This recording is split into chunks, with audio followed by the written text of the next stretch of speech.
So yun na nga mga koys, welcome back sa ating YouTube channel. So ngayon mga koys, itatry natin pakawalan yung mga kalapati natin. Yung dalawa na luma dito sa loob natin, si Uno at saka si Lato.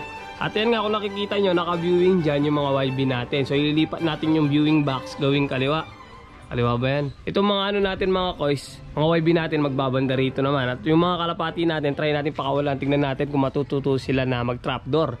Dahil nga kung nakaraang video, kung nakakita nyo mga koys, yung kalapati natin, sinira natin yung old loop. Kaya tara mga koys, samahan nyo ako. Tingnan natin kung mababatcher ba natin yung dalawa nating kalapati para maparondan natin sila. So tara. At ito mga koys, dito nga yung loop natin dati nakalagay. Kung nakikita nyo, wala nang loop dyan. Dahil ito na nga yung mga kahoy niya. So pinagkakalas ko na, nandun na sa pinakataas yung loop natin. So naputol na din natin itong umbrella. So bumaba na to pag nasa taas. Kitang-kita nyo na. Ito na lang talagang bayabas na to, yung hindi natin nababawasan. Pero abangan nyo, mga susunod na araw, is babawasan natin. So tara mga koys, yung mga kalapati natin ngayon, try natin silang ilabas. Kung nakikita nyo mga koys, yan, naputol na yung umbrella. So yun na lang mga bayabas talaga yung pinakamalalabong dito sa atin. So naka-viewing dito mga koys, yung mga inakay natin, yan o, titibay sa init to. Hindi pa inihingal sa init na yan. So papasukin natin muna sila bago natin ilipat itong viewing box na to. Try natin kung roronda sila o babalik sila dun sa old loop natin na sira na nga. Di ko alam kung baka kababa, pero try natin bugawin. Yun yung pinaka-trick technique ko dito. Bugawin, then pakainin dito mamayang hapon. Makikita natin kung magta-trapdoor sila o magta-trapping dito sa bagong trapdoor natin at sa bagong loop. So dapat mag-trapdoor sila mga koys, dahil nga ito na yung pinakatiraan nila ngayon. So meron tayong 14 holes dyan para 14 perches para pagtulugan nila. Try natin silang papasukin.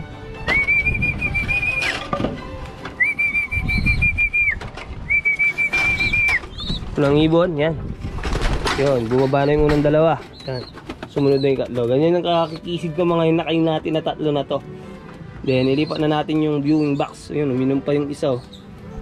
Ito na nga mga koys, okay na. Nalagay na natin yung viewing box sa kabila. So free na yung pinaka trapdoor natin. Ayan o, okay na. So pwede natin lagay na yung mga inakay natin. At pwede natin isarado ito temporary.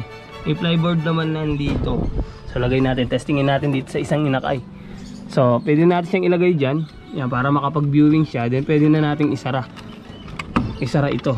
So ilalabas natin ngayon yung mga kalapati natin na dalawa. Try natin to kung babalik sila dun sa old loop na sira-sira na ngayon, o mas pipiliin nila na pumasok na dito sa bagong trapdoor natin. So tatry natin yan, lalagay natin ang patoka doon. Tingnan natin hanggang mamayang hapon. Obserbahan natin kung papasok sila sa loob o matutulog sila. Pipiliin nilang matulog dyan sa labas, pero hindi sila bibigyan ng pagkain.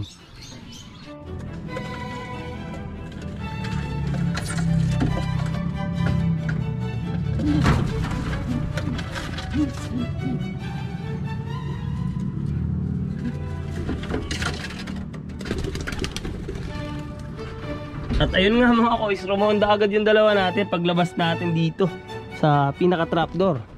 So ayun sila oh. Ayan yung dalawa natin, rumonda agad. So tingnan natin kung dadapo sila dito.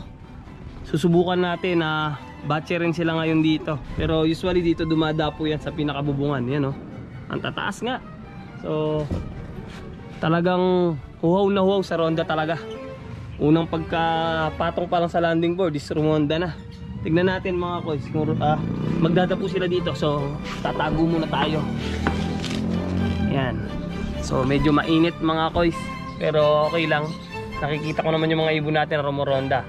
Kahit na dumapo sila doon o bumaba, hindi sila papakainin.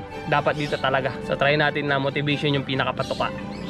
Yan. So okay naman dito. Malilim naman pagka ganitong oras.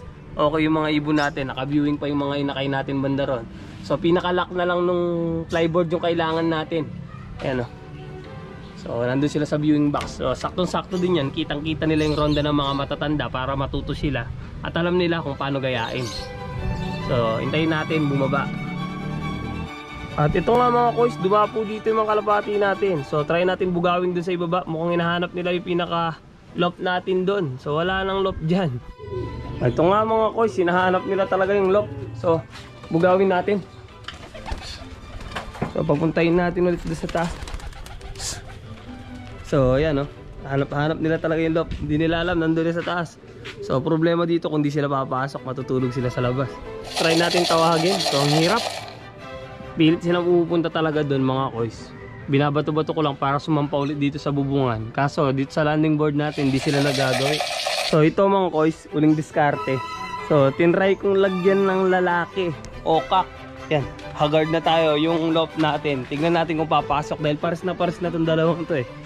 Pero sa pagkita ko is positive. Nandun na yung dalawa. Yung isa nga binabara ako na. Tignan natin kung magta-trapdoor sila o magta-trapping sila dito. Ayan o, nilagyan natin ng kak. Ayan yung silato.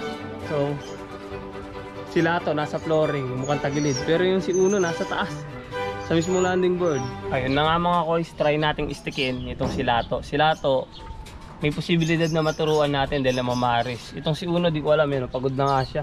Kanina ko pa ito nataboy, pabalik dito sa taas. Pero ito kasi mas pares na pares at saka medyo matapang eh mga koys. So tinataboy niya ang pilit ito si Uno.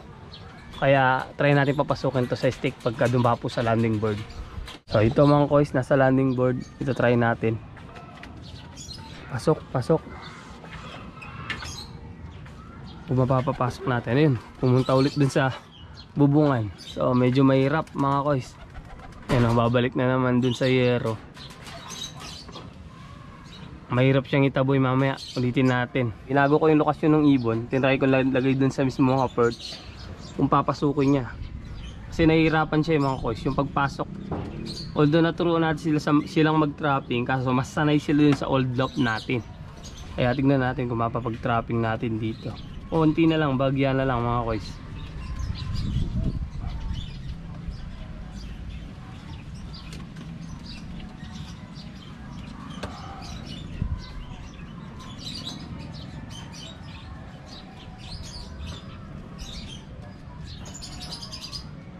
So mag timelapse tayo.